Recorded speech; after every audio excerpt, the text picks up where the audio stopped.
Want to win money on sports? With Underdog, you can win up to 1,000 times your cash just by picking higher or lower on your favorite players' stats. Millions of fans have won billions of dollars on Underdog. Will you be next? Download the Underdog app and sign up to get a free pick with your first cash entry up to $1,000 in bonus cash when you deposit. Must be 18 plus, 19 plus in Alabama, Nebraska, 19 plus in Colorado for some games, 21 plus in Massachusetts and Arizona, and present in a state where Underdog Fantasy operates. Terms apply. Void in Colorado. Concerned with your play? Call 1-800-GAMBLER or visit www.ncpgambling.org. Arizona, 1-800-NEXT-STEP, 1-800-639-8783, or text NEXT STEP to 53342. New York, call the 24/7 HOPE line at 1-877-8-HOPE-NY or text HOPE-NY 467-369.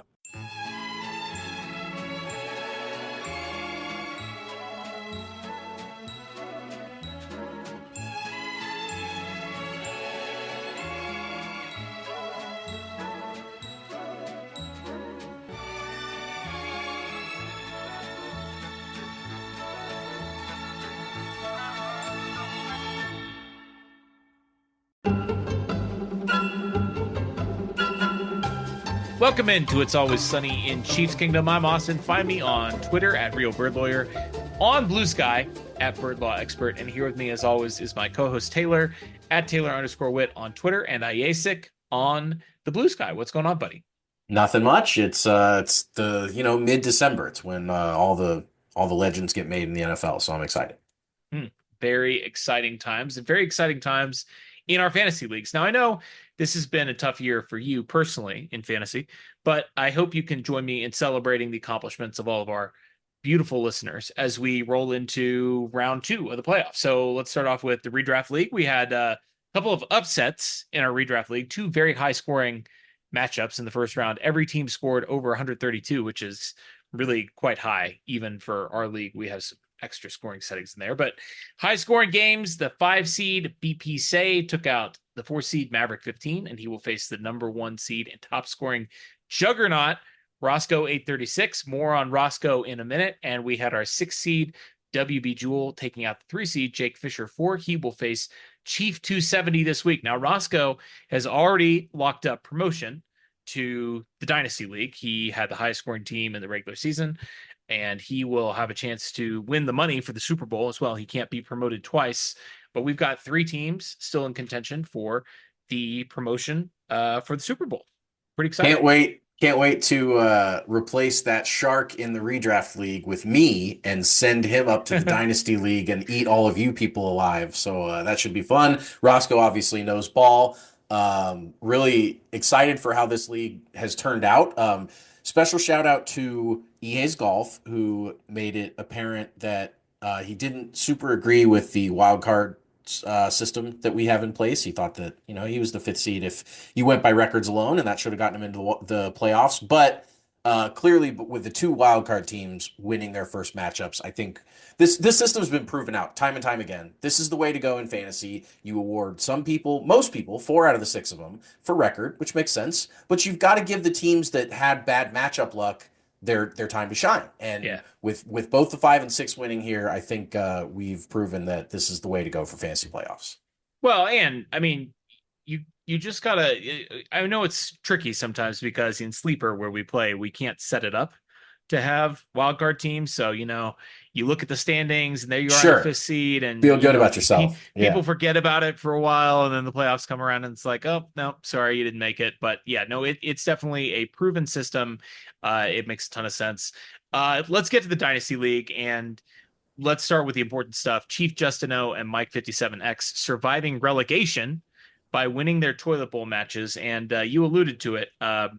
You will be facing off in the toilet bowl this week, and you need a win in one of the next 2 weeks to stave off relegation down at the redraft league. Now, we've already talked about this off air. It would be very good for content if you got relegated to the redraft league, because then we would have a representative in each of the leagues. We would both be physically present in one of the leagues, which would be kind of fun.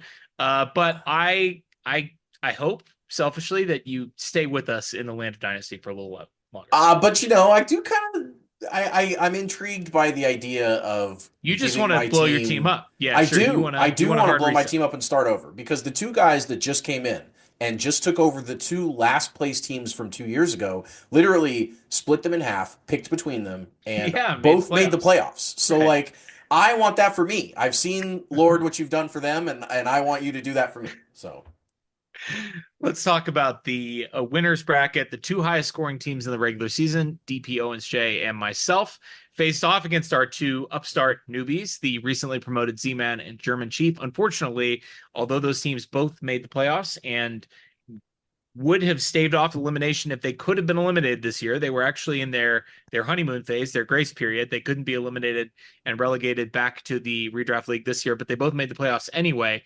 Unfortunately, the results were not pretty for them this year.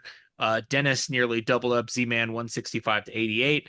German Chief put in a hell of an effort. And again, this is his second season playing fantasy. He won the redraft league last year, his first time playing fantasy. And then made the playoffs in his first season playing Dynasty, and not only just Dynasty, like we have to give this guy a ton of credit. He's drafting from a European time zone, so it's like the middle of the night for him when he's coming in to draft. He's a monster. He had to do an expansion draft, which again, like we've never done one of those before, right? Like he's basically doing a two-man draft with the two worst teams in the league and drafting those assets, and then he has to go into a rookie draft as well, which is something that's unfamiliar to him. Hell of a season by him. He put together a great team. Unfortunately, fell a little bit short, but great seasons by him and Z-Man both. Dennis is going to go on to face Jordan, Mr. J112A in semis. And I will be taking on the defending champion in Like Flint in the other half of the semifinal bracket. So best of luck to our semifinal teams in Dynasty. And let's get to the big one, the best one, the Cutthroat League. We've got our final in Cutthroat set. We said goodbye to KC Puerto Rican, who's the low scorer this week. In one corner in the Cutthroat League, we have Roscoe 836. I told you we'd mention him again, just absolutely dominating the redraft league and cutting a swath through the Cutthroat League. This team of Roscoe's survived the second cut of the year. So we had our first cut after week 2, and then every week since, it's been lowest scoring team gets cut every single week. So week 3, the second cut of the season, he survived by 0.48. He was the second lowest scoring team.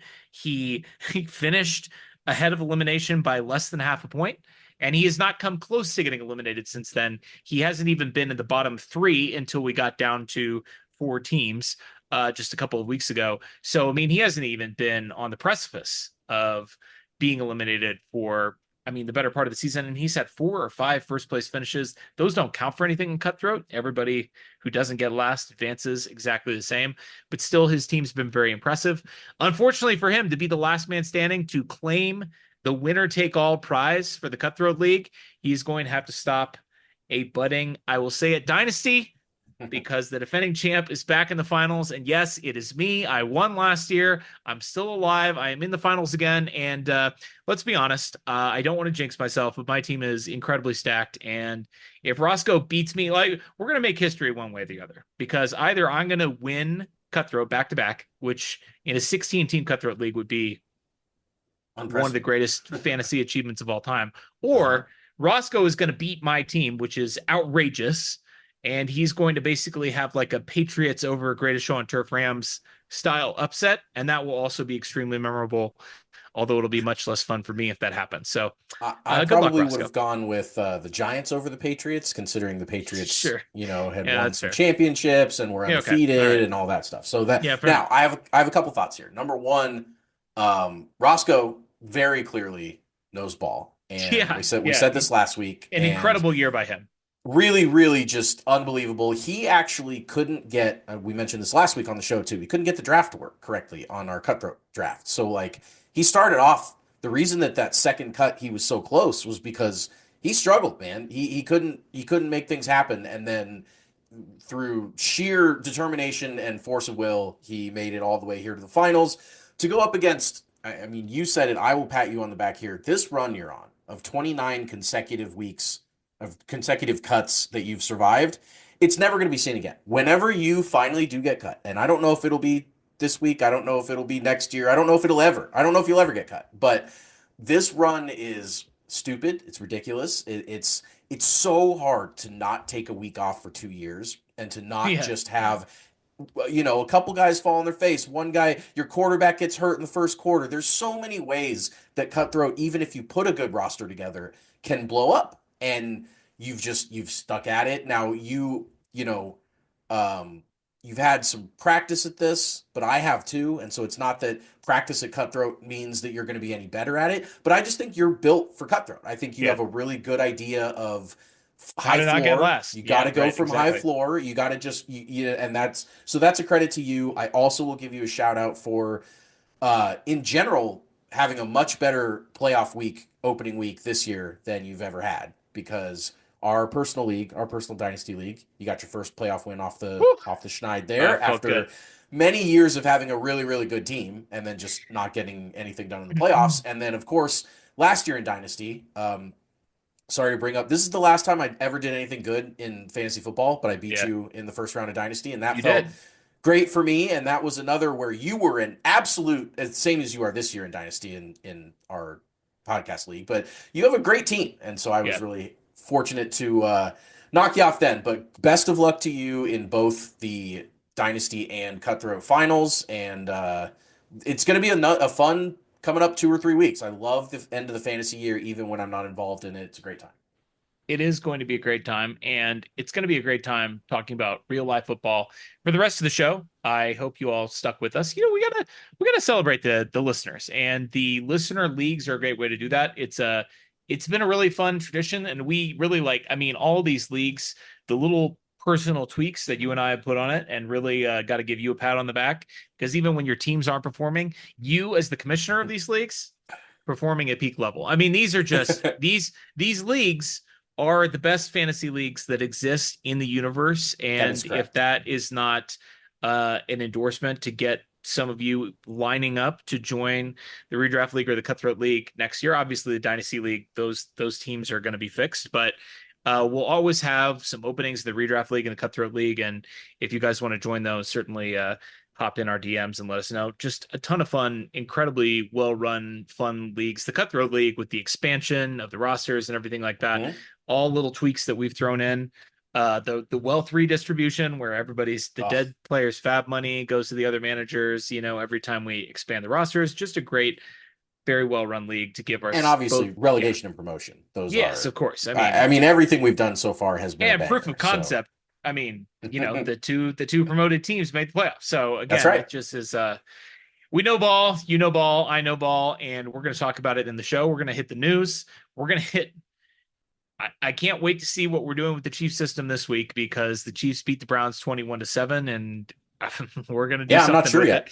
We're going to do something with it. We will preview the Saturday game, Texans and Chiefs, and let's hit it with the news. We start off as always on the news with the injury report. I'm just gonna slow play this here really quick. You got Chamari Connor and DJ Humphries out on Wednesday. Chamari Connor in concussion protocol. DJ Humphries still battling that hamstring injury. Hollywood Brown is back, and he is a full participant. That doesn't necessarily mean, because obviously he's working his way back from injury, that he will play this week. I haven't seen that he will, but obviously it's great to see that he's a full participant, and certainly it looks like he's trending in that direction. And it'll be interesting to see if he's able to get on the field this week. It seems like if he's not on the field this week, he'll definitely be playing against the Steelers if he's already a full participant in practice this week. But we have to talk about the star of the injury report, Patrick Yeah. Mahomes. We'll talk more about this injury, I'm sure, when we do the Chiefs system, and we'll talk more about it when we preview the Texans game. But Patrick Mahomes obviously suffered a high ankle sprain on Sunday in Cleveland, and he came out of the game. Carson Wentz finished it out for the Chiefs, who obviously had a commanding lead and didn't need Patrick to go back into the game. He, of course, said that he could have gone back into the game if he had needed to go, and I believe it because he's done it before. But this is similar to the injury he had against the Jaguars a couple of years ago in the playoffs. He played 8 days later against the Bengals in the AFC Championship game. That was a Saturday game to a Sunday game the next week. Chiefs have a short week this week. They play Sunday to Saturday, so 6 days, and then an even shorter week next week. Then they play on Wednesday, on Christmas Day. So he's a full participant both days. It's just, what is he going to play? I mean, it does sure seem like it.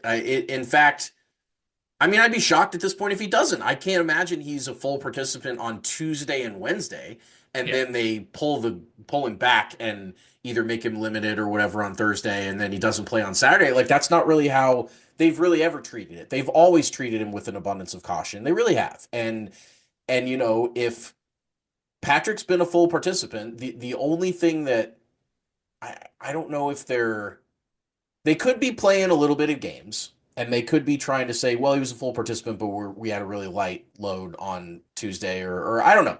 But the Chiefs aren't really, they're not really ones to risk Patrick's health. And in fact, they haven't run a quarterback sneak since his knee got injured. Right. Andy's always telling him, like, we got to take you out. And even though Patrick maybe gets his way sometimes on the counter argument, it's still you can tell that this is their number one priority is his health. And if they're letting him practice in full, I guess we all have to kind of go back to his previous quick recoveries from these high ankles injuries. And he's always been a guy that bounces back quickly. He bounced back quickly from the knee. His knee was on the side of his leg, and then 2 weeks later he was playing football. So I mean, it's I guess it was more like four, but I mean, he missed 2 games. he missed 2 games, exactly. And so I do think that there's a pretty if I were a betting man now, I say if I were a betting man, the Vegas line has moved from Chiefs 1 point underdogs to Chiefs 3.5 point favorites over the last couple days. And that's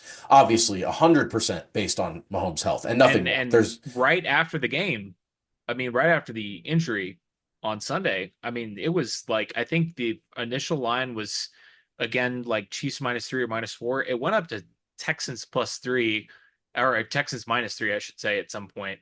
I mean, the Texans were 3 or 4 point favorites at some point sure on when Sunday it seemed or like it Monday. was guaranteed that Right, Carson Wentz was exactly. going to start this game. So yeah, it's all really interesting. It's interesting that it's at Arrowhead, which means that you don't have to make Pat travel. You don't have to make, I mean that does kind of if you're making him walk around and get on a plane and do all this type of stuff, it's a little bit different than if he can be at home and be with his regular regimen and trainers and all that stuff, and then be able to get to Arrowhead. I mean, I'd say let's see what happens on Saturday, but I'm pretty sure he's going to play.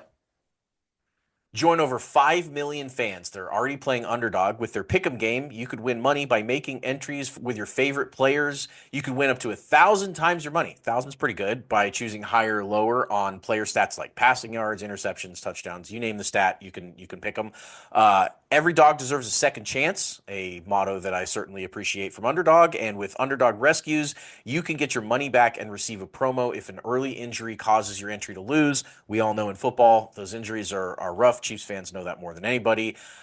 We love the vulture protection. If you designate a running back to score a touchdown in your pick'em entry and they get vultured by their backup running back, we will rescue your entry. Underdog will. So that's cool. You know what, guys? This week, I'm going to give you some advice that I should have taken myself a long time ago, which is just fade me, man. Just fade whatever it is that I'm going to say here because I thought I knew ball. I thought I knew enough to be able to, get on here, play, have some success, but it hasn't worked. I wanted the Cleveland guys to hit their hires last week, both Travis and Kareem, and of course, neither of them did that. So this week, do with this advice what you will. I'm going to say to take the hires on Nico Collins, 6.5 receptions and 81.5 receiving yards. He is huge. He is fast. He is a tough matchup for the Chiefs secondary. So hammer all of your Nico Collins hires this week. Download the app today. Use promo code KINGDOM, KINGDOM, to get up to $1,000 in bonus cash instantly. Download the app today. Promo code KINGDOM, $1,000 in bonus cash instantly. Select higher or lower on your favorite players. Cash in on Underdog. Every player, every touchdown. Just select higher or lower on Underdog. Must be 18 or older, 19 or older in Alabama and Nebraska, 19 or older in Colorado for some games, 21 or older in Massachusetts and Arizona, and present in a state where Underdog Fantasy operates. Terms apply. Void in Colorado. Concerned with your play? Call 1-800-GAMBLER or visit ncpgambling.org. Arizona, 1-800-NEXT-STEP or text NEXT STEP to 53342. New York, call the 24/7 Hope line at 1-877-8-HOPE-NY or text HOPE-NY to 467-369. Well, we have a game to recap, and some have said about the Chiefs that they only play weird games, and this was definitely a weird one. This is definitely a weird game Taylor. It wasn't close. It wasn't really competitive, but it was strange. The Chiefs win this game 21-7 in Cleveland over the Browns and the fighting Jameis Winston's. I can't wait to see what you have in store for us with the Chiefs system, because we had a system. The system worked we've been using the system for years, Yeah. literally multiple years, Yep. with great success. And then we had to tweak the system because the 2024 Chiefs were no longer following the system. And the new Chiefs system, I want to see where you land on this, because this was a strange one. This is a tough one to peg. I agree, it was. And I went back and forth for a while. Which system do I use? Do I use the one that they used to use all the time, which included, inspiring hope and being, finishing strong and all that fun stuff? Or do I include the one where I'm mad all the time with, the reason that the reason we had to change the system is because these last couple wins, the two 19-17 wins over the AFC West teams, just all the shit that they've gone through lately has not followed the system. But I'm here to tell you, fear not.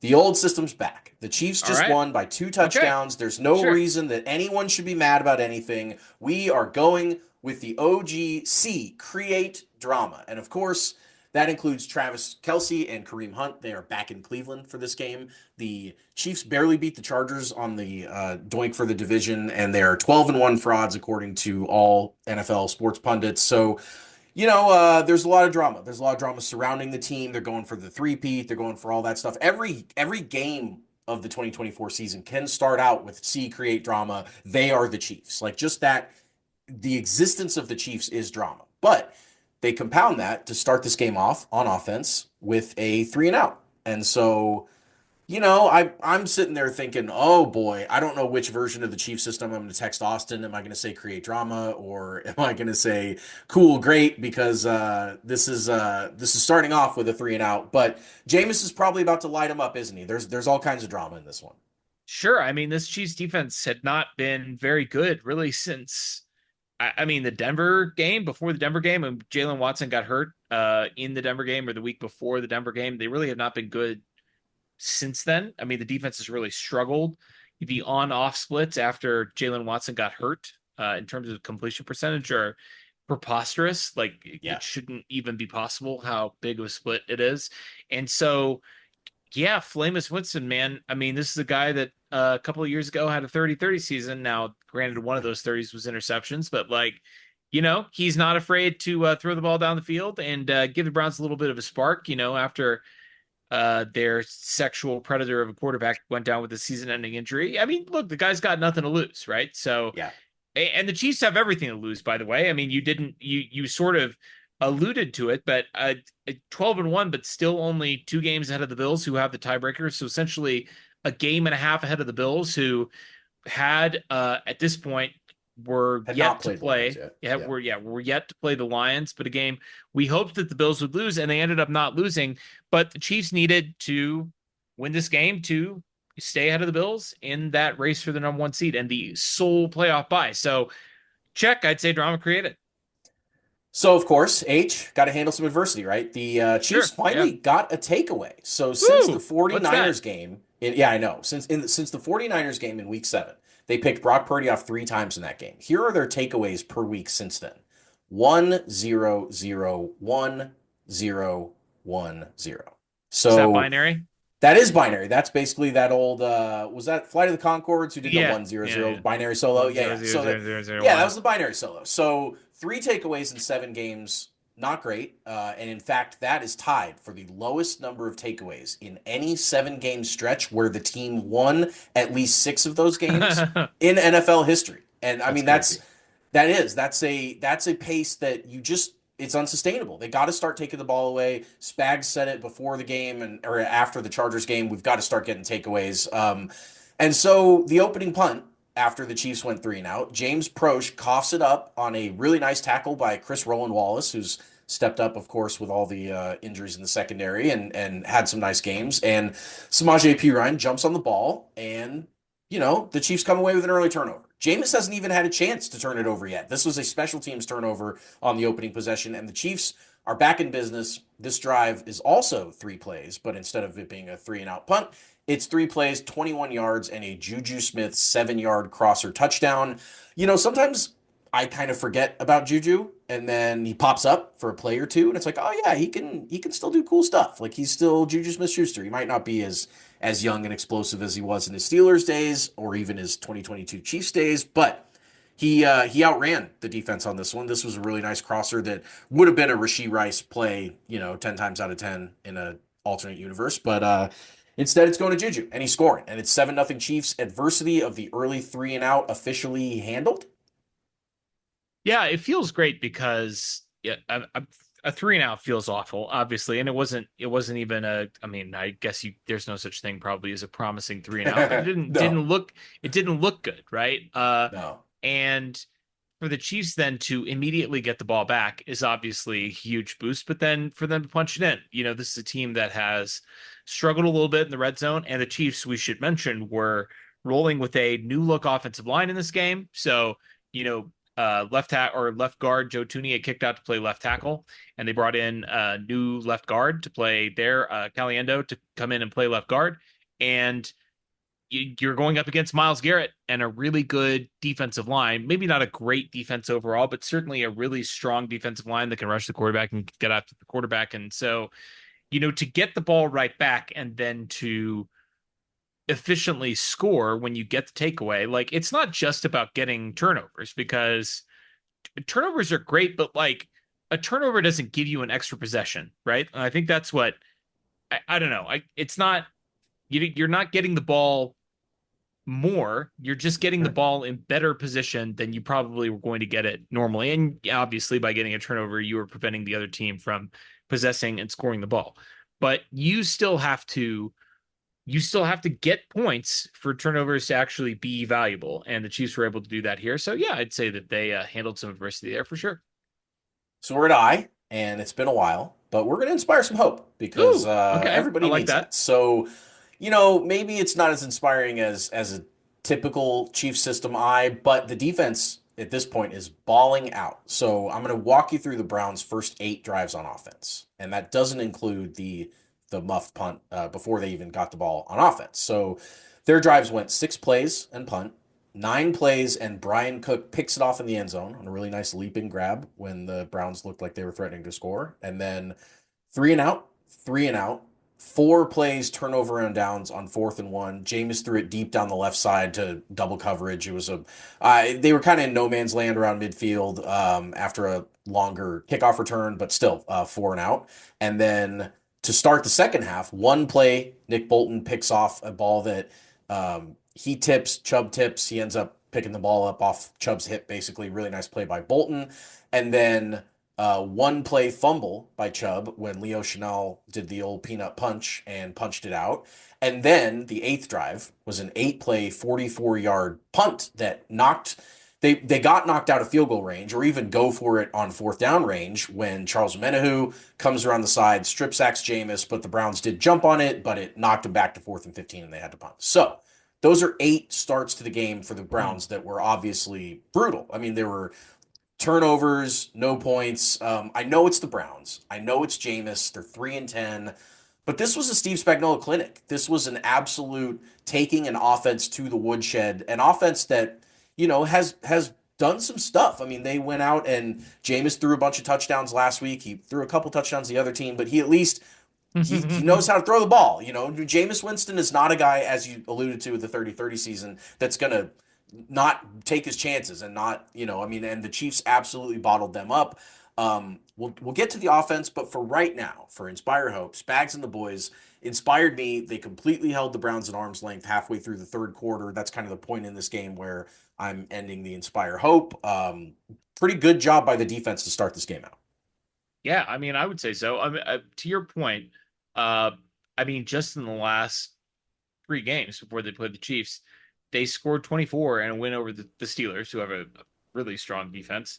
Yeah. 2 weeks ago on Monday Night Football against the Broncos, they scored 32. Now they allowed 41, but we all know how good that Broncos defense is. We've seen it in action, and Jameis and the Browns put up 32 on them, and then 14 last week against the Steelers.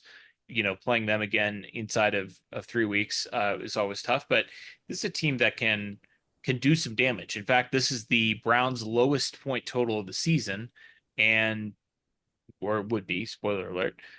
So yeah, I mean, I think it's great to have the Chiefs inspiring some hope. We haven't really seen this level of aggressiveness by the defense, the ability to take the ball away. And yeah, it's Jameis. And yeah, there were definitely some points where I mean, the strip sack, of many of the sacks that he took in this game, I was thinking like, man, you just got to throw that ball away. But he didn't. And you know, quarterbacking in the NFL is hard. Jameis is not a great NFL quarterback, but he's willing to stand in there and take some hits and try to make something happen with the ball. And you still have to be opportunistic. You still have to execute on defense. And the Chiefs, they certainly were doing that in the first half. The Chief system. Engage. Record scratch. Nah, everything sucks. We are switching it up. I can't do it. I don't feel comfortable with the old system. Everything sucks. Give me the new one. So why do I want to do everything sucks instead of engage physically? Because the Chiefs had such an up and down performance in this one. On, the one hand, they're out to the largest lead of the season. They had a 21-0 lead. That's pretty good. They haven't really done that. They had first half touchdowns by Juju and a Noah Gray touchdown on a Mahomes scramble drill that was pretty nice. And to start the second half, Xavier Worthy took technically a lateral. It was a sideways pass that was officially ruled a run by Worthy, and he scampered 21 yards for the third touchdown of the game to open things up. But things just still. Now, they hadn't scored 21 in each of the last two games where they won 19-17, but they just didn't feel great to me. The other 5 first half drives that were not their 2 scoring drives were 4 punts and a short missed field goal by the returning Harrison Butker. Part of that might have been the hold snap issue. The Chiefs thought they were going to go for it. They rushed out both Ariza and Winchester kind of late on that one. I think Butker was all out of whack and pulled the ball. But the second half, after the short field with the Bolton pick started and they got the Worthy touchdown, after that they punted 2 more times. Cleveland gets the ball back, 4 minutes to go in the third, and of course, Jerome Ford. Now, every time I see Jerome, I want to say Jeremy, and I don't even know why, because I think Jerome is very obvious to everyone else. But for some reason, every time I see that, I just want to call him Jeremy Ford. But Jerome Ford rips off a 62-yard touchdown run off the right side to cut the lead to 21-7. This was the 4th longest run allowed by the Chiefs in the Mahomes era, a 62-yard run. They really don't let teams rip off really long runs on. It's just not really part of the DNA of the Chiefs defense. But now the Chiefs are going to actually have to play a little bit of football if they want to win this. They're up 2 scores. They get the ball back. Everything sucks. I don't understand why they can't put teams away. I don't understand why they can't, continue to pour it on once things are going well, and then why the defense has to let a team that, by all accounts, should have rolled over and died, breathe some life into their own game plan. Everything sucks. Yeah, and I mean, not that I was expecting this, but that play, you lose the shutout. And to emphasize how rare that is, one of our buddies has a bet in. I don't remember what his odds were. Do you remember what his odds were? It was something. He had a outrageous. $10 bet that would have won $2,500. So I think it's a plus 25,000 odds. Yeah, that there would not be a single shutout in the 2024 NFL season. Now, that's quite rare. It's never happened before. It's never happened, and here we 2 are. shutouts is the minimum. We made it deep into the third quarter of this game with the Chiefs not having allowed a point. And really, in the modern NFL, I mean, offense is down and has been going down the last couple of years since everybody's been switching over to these 2 high defenses and limiting explosive plays, but it's still incredibly hard to keep an NFL team off the board completely for 4 quarters in this modern day NFL. And this is one of those games that it sort of felt like, all right, well, if there was going to be a game where it was going to happen, this would be it, where essentially the other team is getting nothing going. They're committing unforced errors and turning the ball over unbidden, and the defense is aggressive, getting after the quarterback and aggressive, at the point of attack at the ball in the secondary and coming up with takeaways. If there was ever going to be a game where, a team's going to get a shutout in 2024, maybe this would be it. Nope, nope, nope. I guess this is technically good for our buddy because his bet's still alive, but it was tough to see just the defense get gashed, for a long touchdown run, because to your point, I mean, that hardly ever happens. We hardly ever see, kicks or punts returned for touchdowns against the Chiefs, and we hardly ever see running backs rip off, a long run for a score. And here we saw the latter in this game. It broke the shutout, and I mean, it made the game not competitive, but Interesting. I mean, interesting. A two score lead. I mean, do we think the 2024 Chiefs aren't capable of blowing a 2-score lead? Plus, I mentioned this to you in the first quarter when things were going very badly for the Browns. Like, there is always the possibility that you're going to catch the other tail of the Jameis Winston, variance curve, right? Like, yeah. you're gonna turn him over for 3 quarters. But then maybe in the fourth quarter, he's going to come out and he's going to be dropping bombs on you and he can score a couple of quick touchdowns. It's within the realm of possibility. It's within the range of outcomes for Jameis Winston to do that. And, especially if you've battered him for 3 quarters and forced him to some really dumb decisions and turn him over a bunch of times, I don't know. It doesn't technically make it more likely that you're going to catch the opposite end of the variance, but it certainly felt like after this play went down that something like that could happen. Yep. And so we're at the F, and of course, that is not finished strong. That is, say it with me, listeners, fucking seriously. Of course, the Chiefs answer the touchdown by the Browns with a very unneeded and unwanted 3-and-out on 3 straight incomplete passes. Oh, yeah. Now, they Love that. had ended their previous drive with 2 straight incomplete passes, so that makes it 5 in a row of Patrick Mahomes throwing the ball and nobody on the Chiefs catching it. So they punt the ball right back to the Browns when all they needed to do was take some momentum back, go score again, go make this a 3-touchdown game again. Don't give the Browns any hope. Don't give the fans any hope. But Spags was up to the challenge. The Brownies couldn't go anywhere, and they punt it right back. They got 1 first down and couldn't go anywhere else. However, the Chiefs decide, we're just going to do the same thing we just did. We're going to do 3 more straight incomplete passes. Their 8th incomplete pass in a row. I did not get around to looking up how many times, if ever, Mahomes or like what the record for Chiefs straight incompletions is. But I mean, 8 straight incomplete sucks. You're not even doing a little swing pass or a little something. That has to be Mahomes' record. Has to be Mahomes' record. You would think, for sure. So they punt the ball right back to Cleveland. Fucking seriously? Like, how is this team?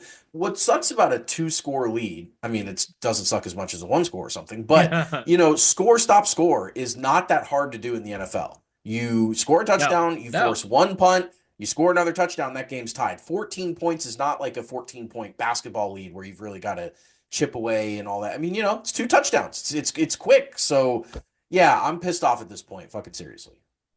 Yeah, and I mean, you said you score, stop, score, and the game is tied. I mean, this is the fourth quarter. So yeah, it could be score, stop, score, and the second score could be for 8, and you could lose the game, right?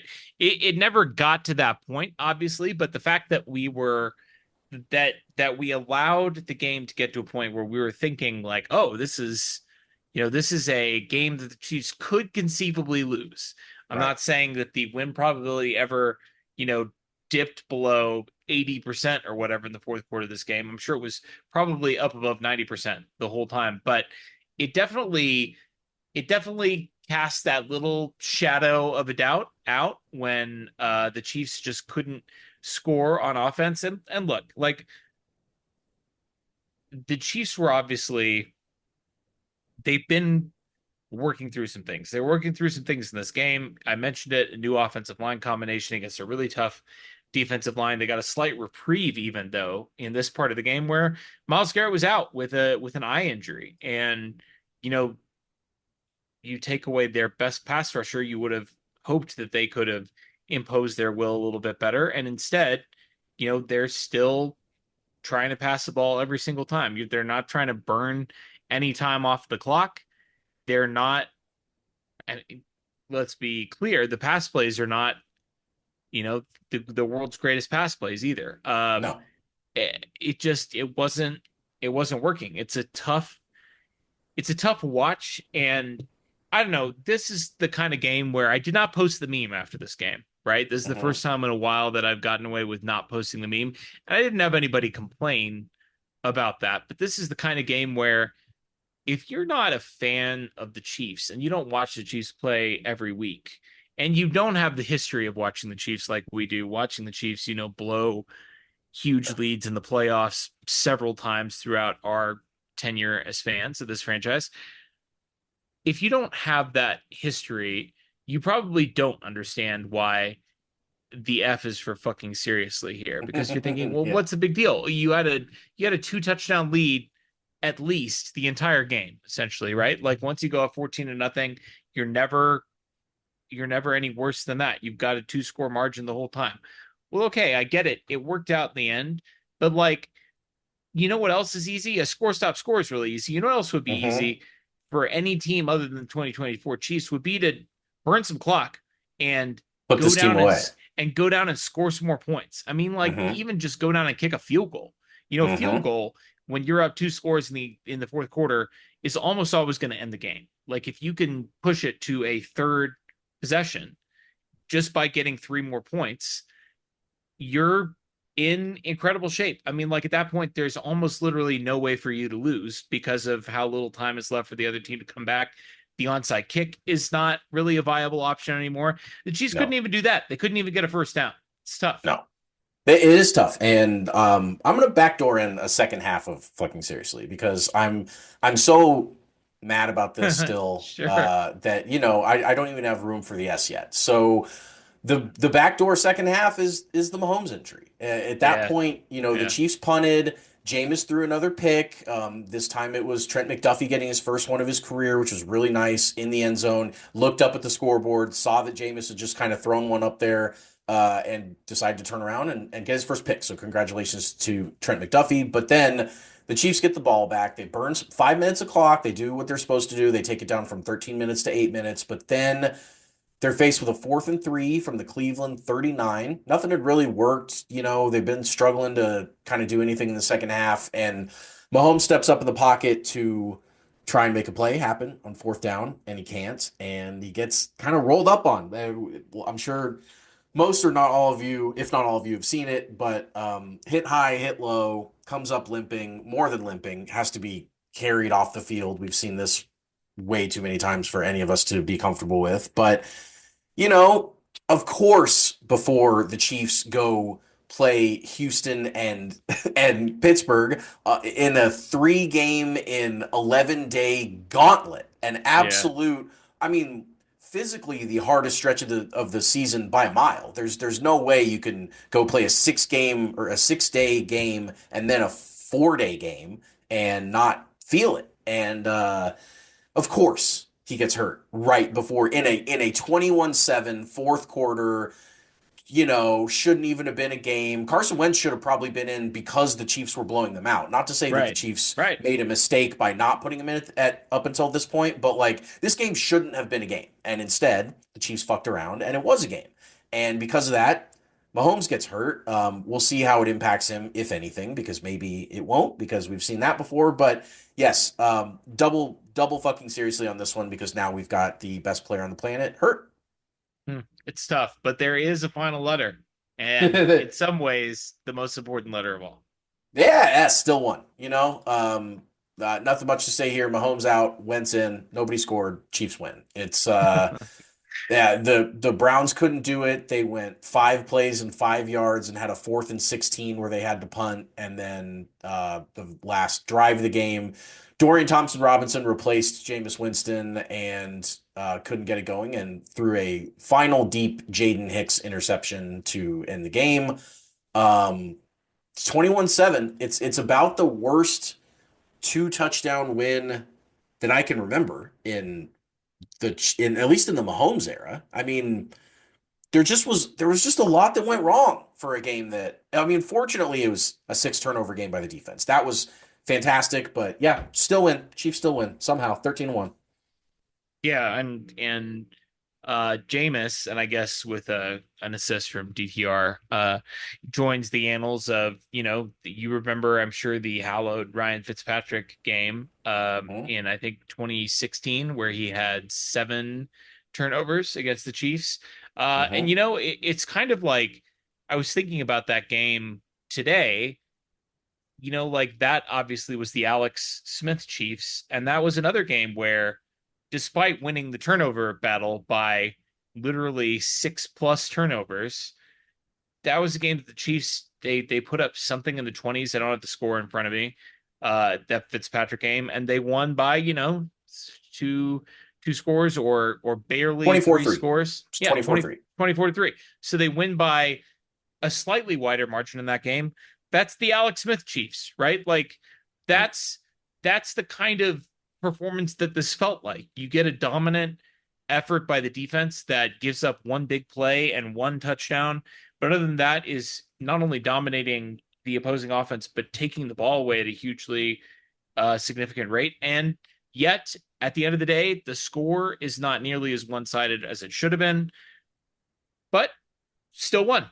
Still won. And at the end of the day, that's the important thing. Obviously, when we mentioned the Bills went on to beat the Lions, so this really was a crucial win for the Chiefs in the win column, and they still have a couple more to go, but they needed this one. I mean, if the Chiefs lose this game, with the Bills overcoming Detroit, the Lions, this would have been a really tough race down the stretch, and it still might be, and we'll talk about that. But let's get into the awards, because if we can't count on the chief system always, and we have to sort of fashion a new system every week from the bastard parts of the previous systems that we've used, we at least have the awards. The awards have been a staple. They've always been the same. The awards always work. We can always return to Yeah. this. This is our bedrock. And Yeah. the awards, of course, are inspired by It's Always Sunny in Philadelphia. We have our 5-star men who, through their play on the field, are screaming out, "I'm a 5-star man."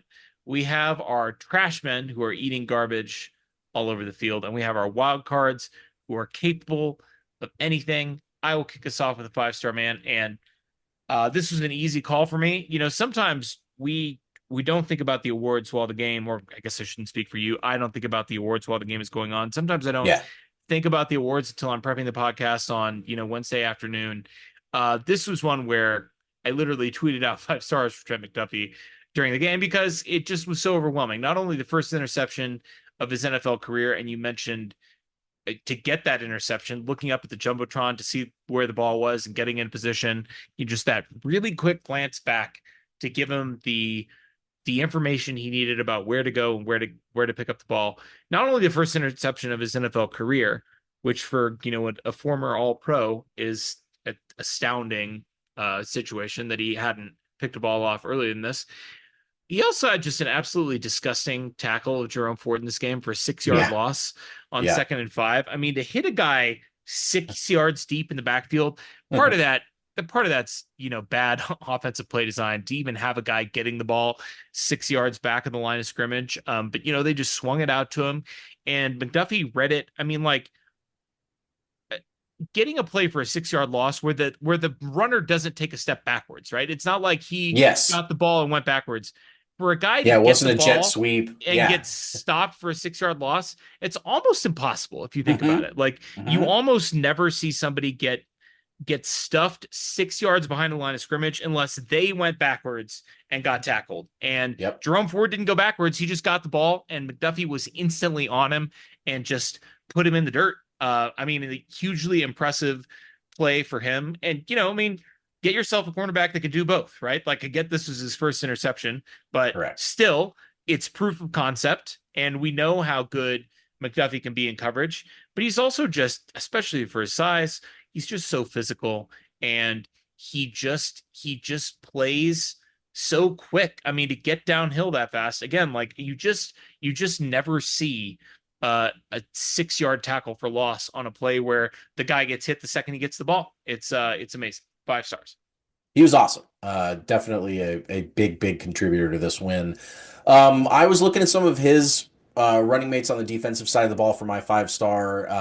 George Karlaftis had 2 sacks. Amena, who had the strip sack, which was a big play.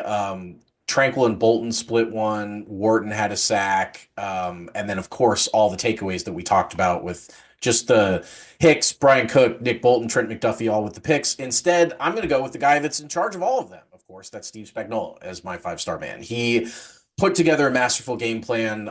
Really, really knew what the Browns were up to on offense, and just had his guys ready to go. Had them obviously not, overthinking anything or overmatched on any of the Browns. There was the one long touchdown run, the only points that were given up all game, and other than that, the Chiefs were on top of it. They were punching the ball out. They were forcing fumbles. The Jameis strip sack, the Menahu strip sack was a fumble that the Browns even recovered. So they had 6 turnovers, and if they had jumped on that one, could have had a 7th. It was a masterful game by Spags. So 5-star to him and everybody who played defense. Give me a trash man. Hit me. So I really thought that we were in for a big Cleveland boys homecoming by Travis and Kareem. Last time in Cleveland in 2018, they both combined for an unbelievable 240 yards from scrimmage and 5 total touchdowns. Kareem was unbelievable. He had 90 yards on the ground and 2 touchdowns and a 50-yard receiving touchdown. And Travis had 99 yards and 2 touchdowns through the air. So, I mean, they were ridiculous in 2018, and I kind of tricked myself into thinking that was because, there's some extra motivation. They're coming home. Cleveland, of course, means a lot to both of these guys, a lot. Travis being from Cleveland Heights and going to Cincinnati, and Kareem playing at Toledo and is from Cleveland and was a Brown. I mean, they have as many ties to this city as anybody, and they, in this game, combined for 76 yards and 0 touchdowns. They didn't really show up.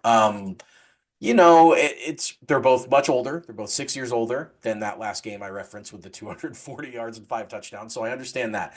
Kareem, 13 carries, 45 yards, didn't really, do much there that I was super. He had a couple 12-yard runs. So, I mean, he ripped off a couple nice ones, but in general wasn't great. And then Travis, 8 targets, 4 catches, 27 yards, nothing. And I mean, we've seen that out of Travis, of course, a lot this season, unfortunately. But they're my combined. Expectations on them were a lot higher, so they're my trash men. Yeah, and not only you mentioned that Kareem used to be a Brown. I mean, this was a revenge game for Kareem, right? Like the Browns, right? The reason he was sitting on the couch for the Chiefs to be able to swoop in and pick him up this year is because the Browns didn't want him back, and the Browns didn't want him back last year, and then he ended up, only returning to the Browns last year because Nick Chubb gets injured, and I mean, this should have been a game that both of those Cleveland boys should have been getting up for, and they didn't really at all. So, yeah, I mean, sure, they're 6 years older, but we've seen both of those guys have dominant games this year. And right. It's not that they're incapable of it. Absolutely. It's not exactly. It's not that they can't do it. It's just that they're not doing it consistently, and they didn't do it in this game. So I agree with that pick.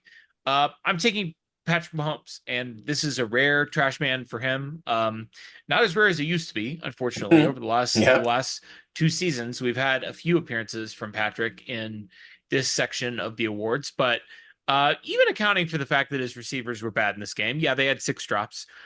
Even accounting for the fact that his offensive line was bad in this game, he was pressured on over 50% of his dropbacks in this game. I believe I read that this was the highest pressure rate he faced since that Super Bowl against Tampa. We all know how that went for the Chiefs. Even accounting for the fact that his play calling is bad. I mean, you mentioned it, 8 straight passes when you're out 21-0 in the third quarter, 40 pass attempts to 35 runs in a game where you were leading the entire time. Yeah. Like, just bizarre, bad play calling, and not even just the sequencing, but the plays themselves were not very good. Patrick was not good in this game. He really was not good in this game. I mean, his accuracy was off. You have to give him credit because despite facing pressure at the rate that he did, he took no sacks in this game, which is crazy. Correct. But he just was really erratic. I mean, just he wasn't throwing the ball accurately. I think this was one of the least accurate games I've ever seen him play as an NFL quarterback, and there could be a lot of reasons for that. But this was all before he got hurt, and I don't know. I was talking to Greg Rosenthal on Blue Sky, and nice. Yeah, Name right. drop. Just a little name drop. Blue Sky, it's I can interact with big shots like Greg there because there's less noise in the machine. So ball knowers like Greg and myself can converse about the ball that we know. He was talking about how worried he would be as a Chiefs fan based on specifically Patrick's performance in this game. And I was, defending our guy and, was like, well, look, I mean, like, he was bad in this game. Like, I'm not going to lie. Like Greg said, it was one of the 5 worst games he's played in his career. And I don't know that that's an unfair criticism. I mean, I'd have to think about it, but like, he was very bad in this game. Yeah. On the other hand, it's just one game, right? And so the whole offense is working through some things. As I mentioned, the receivers, the offensive line, the play calling, everybody was kind of working through some stuff in this game. But that doesn't take away from the fact that Pat was bad. I tweeted this out during the game on Twitter, and I got a lot of responses saying like, yeah, but like his offensive line was bad. Well, yeah, they were, but like he was also bad. Yeah. Like it brings me no joy to talk about Patrick being a trash man in a game, but he was not good in this game. All right, let me hit you with a wild card and Sure. close it out there. It's got to be Joe Tooney. I mean, this was really an all-time wild card performance. When we recorded the preview pod last week, we didn't know that this was going to be the Chiefs' plan at left tackle. That news sort of broke later in the week, and he goes out to play left tackle against Myles Garrett, who obviously one of the premier pass rushers in the game, and he wasn't great. I mean, he wasn't great, but he gave up 10 pressures over there on the left side. For comparison, the most Wanya Morris has had in a game this year, pressures allowed, is 8. So like Tooney goes out there, allows more pressures than Wanya Morris's worst game. That seems kind of bad, but like Joe Tooney was professional. That's all you can say about Joe Tooney, right? Not only is he the best left guard in the game, but you stick him out there at left tackle against one of the best pass rushers in the NFL. He's just a pro. And like, you can look at the pressure stats. I understand that the pressure stats are not going to look good. And I will also acknowledge that sacks are quarterback stat. But there's also a reason that Patrick Mahomes took 0 sacks in this game, despite experiencing record high pressure rates.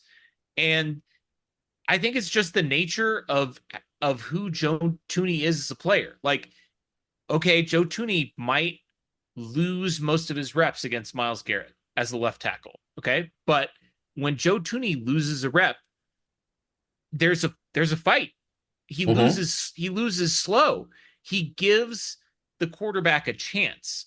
And I don't recall, I could be missing one, but I don't recall a single pressure from this game where Mahomes had no chance. And I mean, the fact that he took no sacks in this game sort of bears that out, right? Like there has been, it feels like, this is anecdotal, I haven't gone back and charted this, but it feels like we've seen at least one rep every week this year from the other 2 left tackles in the rotation where Mahomes takes sacks where he just doesn't have a chance, where the tackle just gets instantly beat and Mahomes can't do anything except eat the ball and take the sack. And that didn't happen in this game. Now, there were some quick-ish pressures, but there was not a single rep on the left side where Mahomes is taking instant pressure and being forced to eat a sack. And that's because Joe Tooney is a pro. He may not be the best left tackle in the NFL. He clearly is not. But he might be the best left tackle on the Chiefs right now. And I say that despite the fact, I mean, knowing that he allowed 10 pressures in this game, I just think that it's very possible that the Chiefs had their best 5 starting offensive linemen out there on Sunday. And I'm really curious to see what happens when DJ Humphries gets healthy. I think those really are your 2 possibilities at this point. We've seen enough from Wanya Morris, and we've seen enough from Kingsley Suamataia with him being a healthy scratch and Wanya Morris playing in front of him as bad as he's been, to know that Wanya Morris ain't it. It's DJ Humphries, or it's the lineup you saw on Sunday with Joe Tooney at left tackle and Caliendo at left guard. Yeah, I think that's fair. And shout out to Caliendo too for stepping in and, being a starting member of that line. And, I get that the tackles get the majority of the scrutiny, and you've got edge rushers that are screaming around the edge and all that stuff. But if your guards are weak, you're going to have a bad time too. And Caliendo stepped in for a All Pro left guard in Joe Tooney, and Right. did an admirable job. And he hasn't played at all this year. So, Exactly. So that was I like what Andy Heck did there. I think he pushed the right buttons. I think you're right that was probably the combination that they're stuck with, the best combination. It doesn't necessarily mean it's the ideal combination or that you couldn't get better across the line by adding anybody. But for right now, for everybody that's on the 53, that looked like that was going to be the one that if you're going to go out there and trot a playoff lineup out, I think that's the one they go with. We'll see kind of health wise with Humphreys and maybe that'll change. But for my wild card, I'm going to go with a guy that had one play in this game, and it was pretty dope. And that was Juju Smith-Schuster. That was that crosser that we talked about, the 7-yarder. Again, very wild card behavior to kind of forget that a guy's on the team, and then he scores a cool touchdown, and then he disappears. I mean, that's pretty classic wild card situation there. And Juju's he's not the Juju of old, but he is good enough to beat a guy every now and then on a nice play like that. And I I just am really intrigued by his role, especially like with Hollywood coming back and just the way that this offense is going to look moving forward. If Xavier Worthy keeps kind of stepping up and taking on a bigger role, and obviously even with the integration of DeAndre Hopkins, Juju's a guy that if he's your fourth wide receiver, like that's a pretty good situation, even in 2024. He's got some pop. He's got some juice left in him. So shout out to him. He's my wild card this week. Yeah, he's become sort of a recurring wild card figure because, as you said, I mean, we both were talking about this off air. Like until he caught the touchdown, I sort of had forgotten that he even was on the team a little bit, which, this is a guy that had the Chiefs' single biggest receiving performance of the year. And I just, I kind of forgot that he was around and that he is a contributing member of the roster. But those wild cards, they strike when you least expect it. So that'll do it for our awards. Let's talk about the game the Chiefs are going to be playing this Saturday at Arrowhead against the Houston Texans. I will preface this by saying this was supposed to be a tough game, one of the toughest game on the schedule. Texans were a division winner last year. They were a playoff team last year, obviously. They won a playoff game, and they were supposed to take a big step forward. CJ Stroud won Offensive Rookie of the Year last year. He's going into year two. He set the league on fire, 4,000-yard passer, only 5 interceptions all last season. One of the greatest rookie seasons we've seen, true rookie seasons we've seen from a quarterback in a long time. And, they're adding big names like Danielle Hunter, Stephon Diggs. This was supposed to be a juggernaut in the AFC, and it hasn't really panned out that way. They're 9-5. They did win their division, but this still might be a tough game, just not for any of the reasons that we expected it to be a tough game. Yeah, it's weird. Adding to their accolades from last year, D'Amico Ryans was Coach of the Year. Will Anderson was Defensive Rookie of the Year. They were the up and coming, the new hotness. They were the team that was supposed to challenge the Chiefs. They had a superstar, quote unquote, quarterback on a rookie deal. They had weapons. They added Diggs. They added, I mean, all across the board. They were just loading up with talent. Joe Mixon, absolutely, of course. And so now watching them throughout this year, every time I check a Texans box score, I'm kind of like, really? Like, you guys are. Sure. Yeah. You're struggling with the Jags or you're doing whatever. I mean, they're 9-5, but they're barely beating people and they're losing bad games. They lost to the Jets. They lost to the Titans. This is just not a team that is doing anything close to what I thought they would be doing going into this part of the year. But again, the Chiefs aren't really doing, despite their record, they're not the team that I thought that they would be going into this big Week 15 clash. I thought this was going to be potentially AFC 1 versus AFC 2, but not just in seed wise, but like how they're playing. I thought this was going to be the game of the year going into the year. And instead it's like Chiefs are 13-1, but are they any good? And Texans are definitely the 4 seed. There's no way they're going to climb the AFC rankings. They're going to be lucky to win the AFC South, and they're 9-5 and all this. So it's a weird one. It's definitely a weird one. Well, let's start off with the big story in this game, which is obviously the health of our quarterback, Patrick Mahomes. We've already talked about whether or not he will play. And based on the fact that he's been a full participant in practice on Tuesday and Wednesday, it certainly seems like he will play in this game.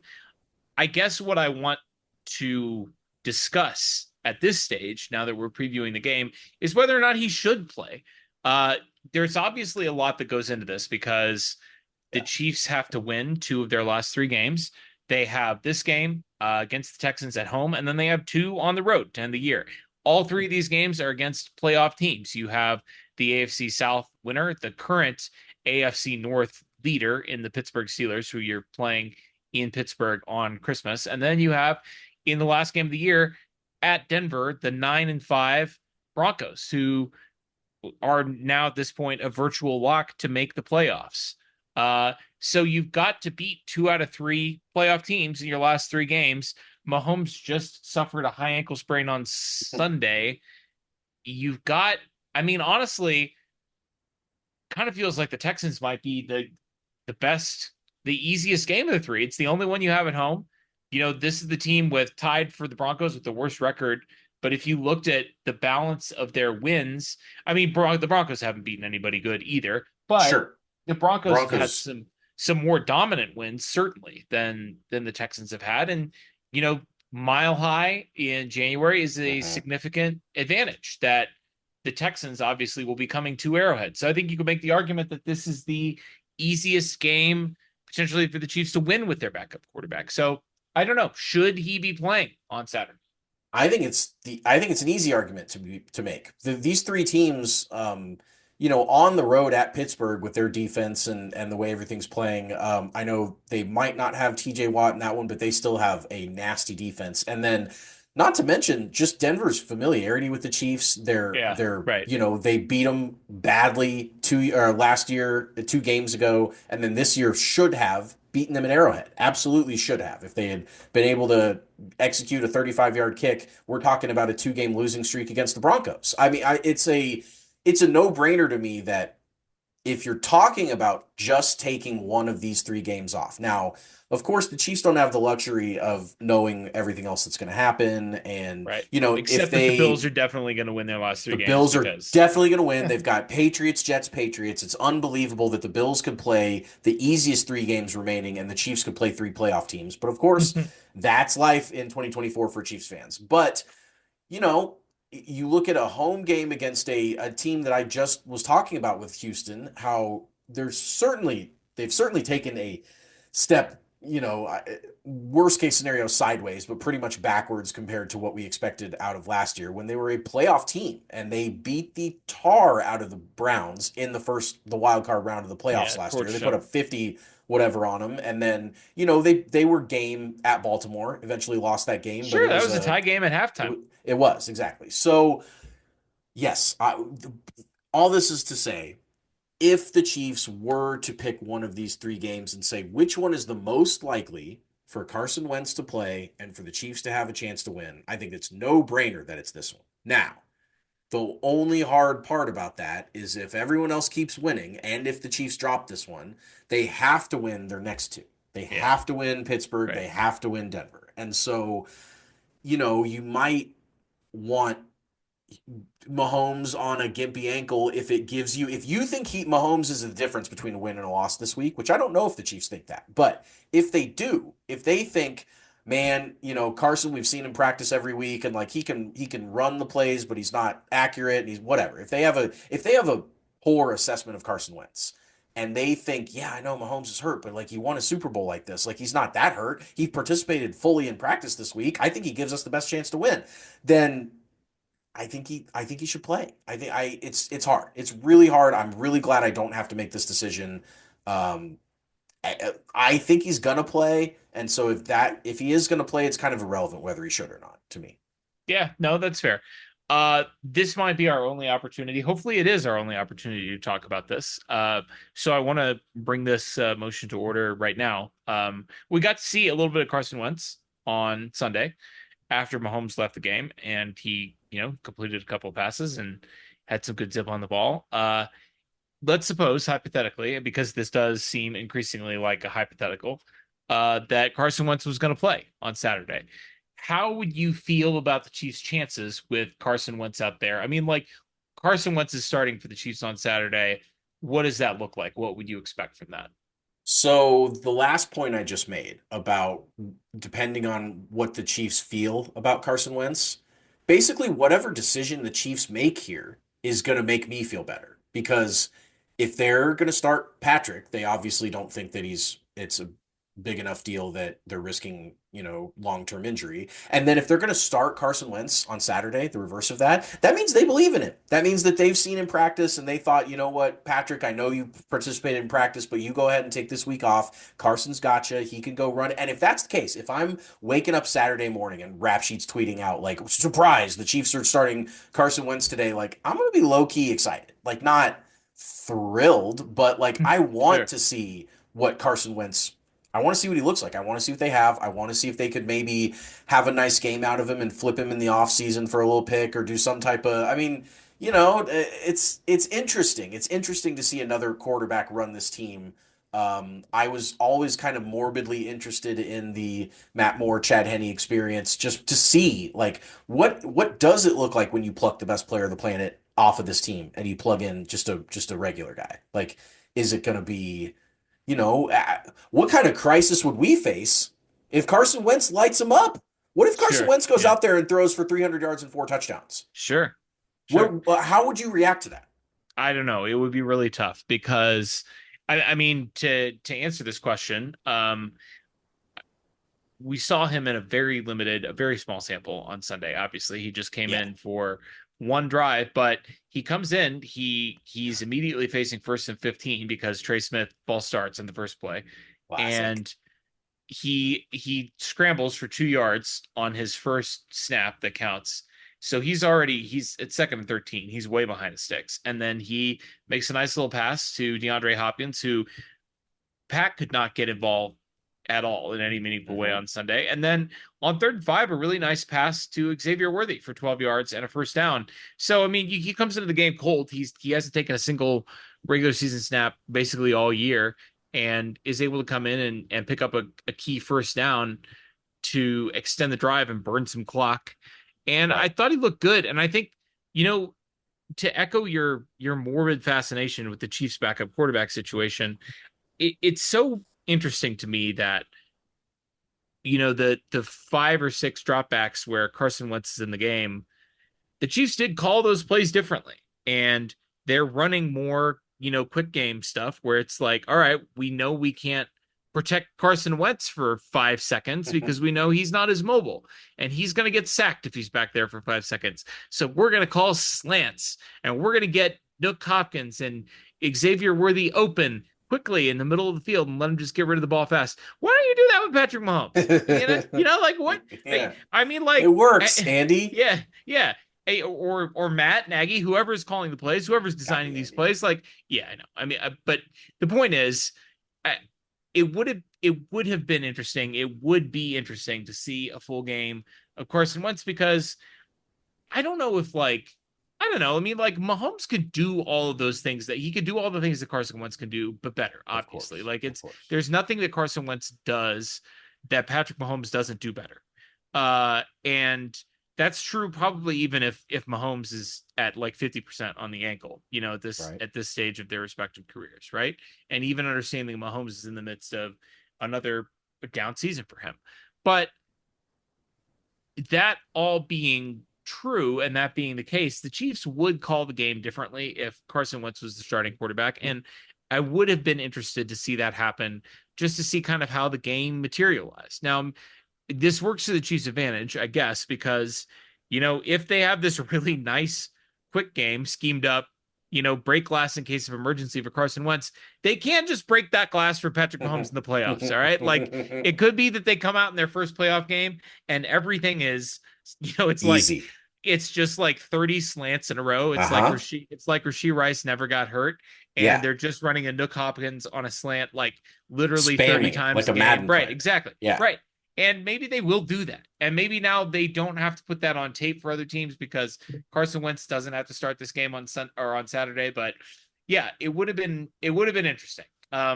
Speaking of interesting, this caught my eye, and the reason it caught my eye is not because of the statement that was being made, but just for the rarity of it. So, Tim Settle Jr., former Brown, he's bounced around the league a little bit, was for some reason in front of a microphone this week and said, "I hope he's mobile enough because we coming in Arrowhead. Pat better make a good decision. I ain't making no threats. I'm making promises." Now, this is interesting to me because aside from the Bengals, there's almost no team in the NFL anymore that's dumb enough to say these things publicly.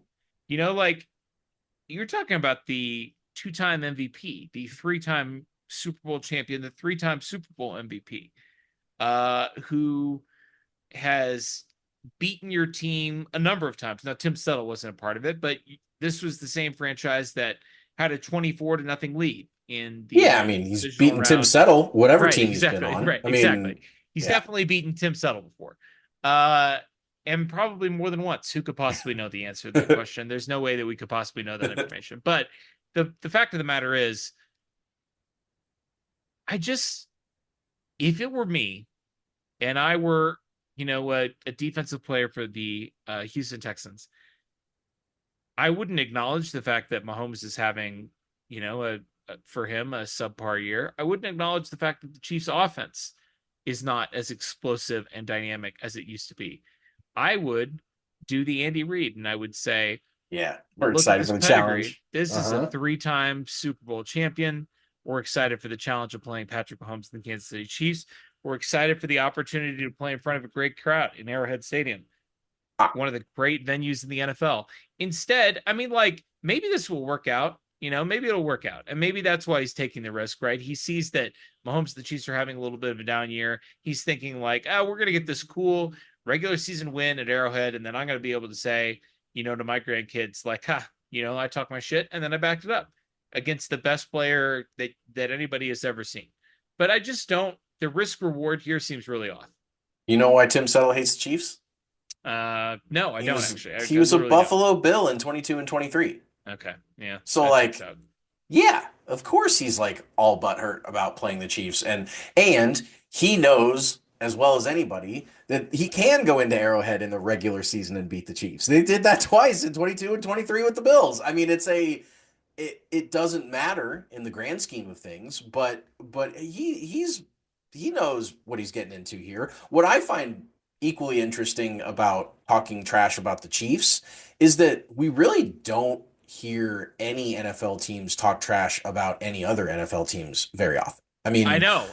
We're not as plugged into every press conference soundbite for every single team as we are the Chiefs. And I'm sure it comes up every now and then. But like these types of quotes always make a little bit of waves. They make a little bit of headlines. You see it on an ESPN headline or something like that. I mean, it just doesn't happen that often where someone's like, we're coming for them. Get ready. We're making promises, like WWE stuff. Like that just doesn't really exist in 2024. And so, I mean, if he wants to poke the freaking dragon, that's probably the only reason that Mahomes has been a full participant in practice this week. Mahomes woke up, read his Twitter feed, and was like, this motherfucker. like, okay, you think you're coming for me? Like, I'll show you. It's dumb. It's dumb as hell. Yeah, it's really dumb. It just doesn't seem like, I mean, like, just live and let live. Just let the Chiefs continue to be the complacent, half asleep dragon that they've been for most of their 13-1 start this season. Sleepwalking through it. Flipping over to the defensive side of this game. On the defensive side, I guess the question for me was this game on Sunday in Cleveland a breakout for the defense? Is Spags and the defense back, or was this just a Jameis fueled fever dream? And really, will we even be able to tell the difference if the defense has another good game against the Texans? I mean, this Texans offense has been pretty bad the whole year, and their offensive line in particular has been a nightmare the entire season. So this is a Texans team that has some really good offensive players. Joe Mixon has been really strong this year. Nico Collins, before he got hurt, was on pace to be setting records as a receiver in the NFL. And he hasn't been quite as good since he's come back from that hamstring injury. But this is still a dude that is 6'4" and runs like a 4.4. I mean, he's a freak. He's a freak. And you've got Tank Dell, who's another good receiver. Obviously, Stephon Diggs is hurt. CJ Stroud, offensive rookie of the year last year. Like, despite all this talent, and probably in large part because the offensive line has been so bad, this Texans team just has not taken off this year on offense. And so did the Chiefs have a chance, maybe not to repeat, because obviously you're never going to be able to repeat 6 turnovers. You just can't do that. That's not a sustainable performance against any team. You could be playing. I would imagine it's never happened before. I'm sure it hasn't, and it shouldn't happen because it shouldn't. It should. How often should it work out? Exactly. But I mean, will we even be able to tell if the Chiefs go out and have another strong effort, or will that just be a case of you're going out and you're shutting down another pretty bad offense? Well, I'm reminded of a basketball cliche here, which is when you see a 3-point shooter struggling, and the announcers love to say, get him to the free throw line. Just let him watch the ball go through the hoop, right? Sure, like just let him watch when he releases the ball, even if it's an uncontested free throw, and that'll get his 3-point shot going. And I'm pretty sure most cliches are not true, like just in general in sports. Sure. Like I don't think there's any truth to that. However, it reminds me of that because I do think that playing the Browns when you're struggling to get turnovers and then getting 6 turnovers is like just watching the ball go through the hoop on a free throw. It's like, That's a great analogy. Like we can do this physically. We can take the ball away. We just need to do what we did against that easy team against the harder teams. And there's an element of Spags defenses, which we've always talked about, which is that they get better throughout the year. They find their stride. He finally gets them to buy in or understand the scheme, or maybe it's all part of the plan to like be kind of halfway okay early and then really figure it out later. I don't know. But this is the time of year, mid-December, 4 games left in the year, where things get really interesting. 3 games left in the year. And I think that if Spags has a trick up his sleeve, I don't know if he does, but if he does, it's about now that he starts to play. And maybe part of that was seen against the Browns last week, and maybe they'll continue to kind of ride the wave throughout these last 3 games into the playoffs. But I think to answer the question of like, are we going to know the difference or not? Like, that's hilarious because no, we won't. But it's got potential to get them to see the ball go through the hoop, and that's good enough for me. I like that analogy a lot because I think you've heard. Another one of those sports cliches is like turnovers come in bunches, right? Like you get not true either, but yeah, exactly. You get into. I mean, when you're playing Jameis Winston, it's true. Yeah, right. And other than that, or Ryan Fitzpatrick. Literally the last 6 games were binary. Like it does, they don't come in bunches, but whatever. They don't, but maybe this opens the floodgates, etc. Further sports cliches. Who knows? Yeah. But I think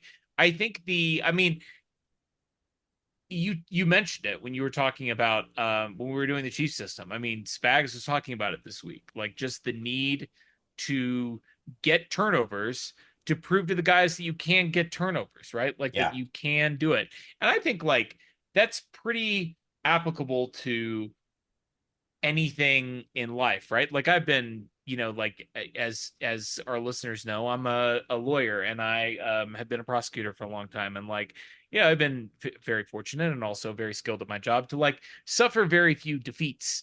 But, if I turn in a couple of briefs or whatever, and I get a couple of adverse rulings back in a row, man, I really want to see a win. I really want to see. I want to see some tangible success, and you want to see the ball go through the hoop. Exactly, you want to see the ball go through the hoop. So let's hope that the Chiefs defense sees the ball go through the hoop again on Saturday. We're hoping and praying for Chiefs victory, and then we'll probably have to pod on Sunday or Monday. And get everybody ready for another Christmas Day game involving the Pittsburgh Steelers and our Kansas City Chiefs. It'll be fun. It's always sunny Chiefs Kingdom.